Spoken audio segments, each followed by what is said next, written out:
In my quest to lose body fat and get shredded, I tried every strategy you can think of. No carb diets, extreme cardio, protein only diets. At one point I tried the only eat apples diet and I gave up after one miserable day. What I've learned over the last decade of getting to single digit body fat myself, as well as helping clients get into their leanest bodies ever, is that everything I thought about fat loss and carb intake was wrong. This is counterintuitive, but what I've realized is that improving your muscle mass by eating more carbohydrates is how you stay consistently lean. These are 3 simple rules that I've learned in order to get shredded myself, help clients as old as 56 get to visible abs, and maintain these results for months and years. My first and most crucial rule when it comes to sustainable fat loss is stop trying to lose fat and start trying to build muscle. This was the biggest shift for me. I realized that people who are consistently lean and have a good amount of muscle actually typically aren't thinking about food all the time. Muscle is basically a sponge for sugar. When you eat carbohydrates and sugars, they go to your muscle and your muscle basically uses them as fuel. So people with more muscle can process sugar more efficiently. When a lot of my clients come to me, they've been restricting calories for a long time. And the flip side of this is that when you're only restricting calories and you never focus on building muscle, you naturally make decisions that sacrifice either existing muscle mass or your opportunity to build new muscle. You cut carbs, you slash calories, you find it difficult to push yourself in the gym because you're really low on energy because you just don't have that much fuel coming in. So in this case, people do tend to lose a bit of body fat, like they do become smaller, but they don't necessarily become leaner because their body composition hasn't changed that much. They still have a similar ratio of body fat to muscle mass. So they're smaller, but they're still a bit soft and squishy. This is why I insist on doing progress photos every single week with every single one of my clients. A lot of the time, their body weight week to week is exactly the same, but their progress photos improve. And the only explanation for this is that they are simultaneously losing body fat and improving their muscle mass. This is a body recomposition, which is the first phase that I go through with every single client in my program. We're focused on increasing their carbs, improving their metabolism, and improving their muscle mass overall. And typically, week in, week out, because they've improved their body composition, we start to notice much firmer, tighter,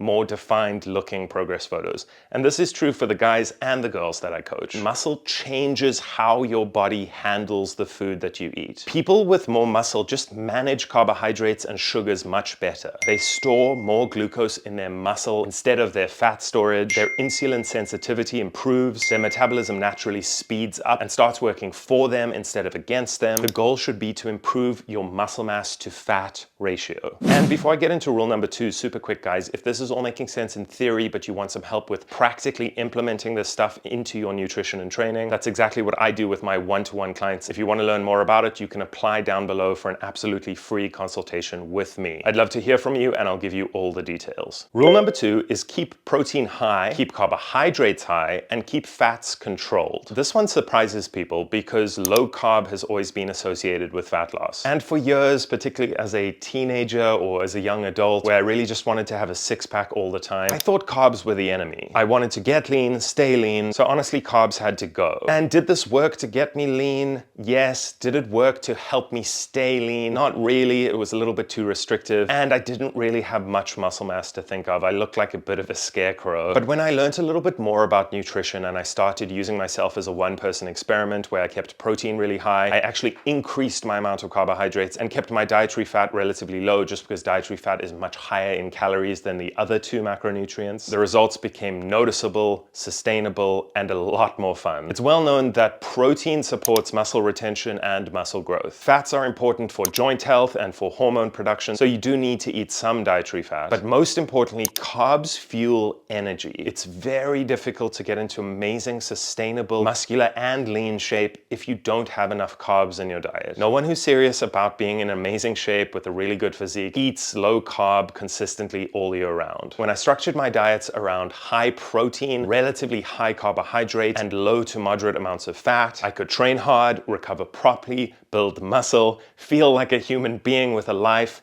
and do all of this sustainably. And I also no longer had zero carb brain fog. I didn't have binging and restricting cycles, which is something I struggled with a lot. And a lot of the clients who come to me tell me that they really struggle with binge eating and they want some accountability with their eating. And I no longer had to do 20,000 step punishment days. All I needed was a little bit more structure, a little bit more attention to detail, and a lot more carbohydrates. And rule number 3 is to continue to train like you're trying to build muscle, even when your goal is to lose body fat. After the body recomposition recomposition with clients, I will typically take them through a fat loss phase. This is where we slowly reduce calories. We try to keep protein relatively high, fats relatively controlled, and experiment a bit with different carbohydrate intakes in order to see what works best for their energy levels and to see a consistent drop on the scale. One of the biggest mistakes you can make when trying to cut weight is to stop training intensely and stop training to push personal records in the gym. Ironically, when you have less food coming in, this is when your training needs to be even more intense. You need to fight hard to maintain your muscle mass and maintain your strength in the gym. One of the biggest mistakes I see is people turning a fat loss phase into a cardio marathon. They add more steps, more circuit training, more high intensity interval training, anything they can do to make themselves sweat in the hope that the scale will be lower tomorrow. But when you're trying to get shredded, your main priority should be resistance training. It should still be lifting weights in the gym, which is a little bit counterintuitive, but we've already established in this video that what really matters for sustainable fat loss is a lot more to do with body composition than it has to do with necessarily losing fat or with the weight on the scale. With this in mind, during a fat loss phase, you want to maintain training intensity. And in my personal experience of my training and in clients' training, sometimes they can still set personal best strength numbers in the gym while eating less food.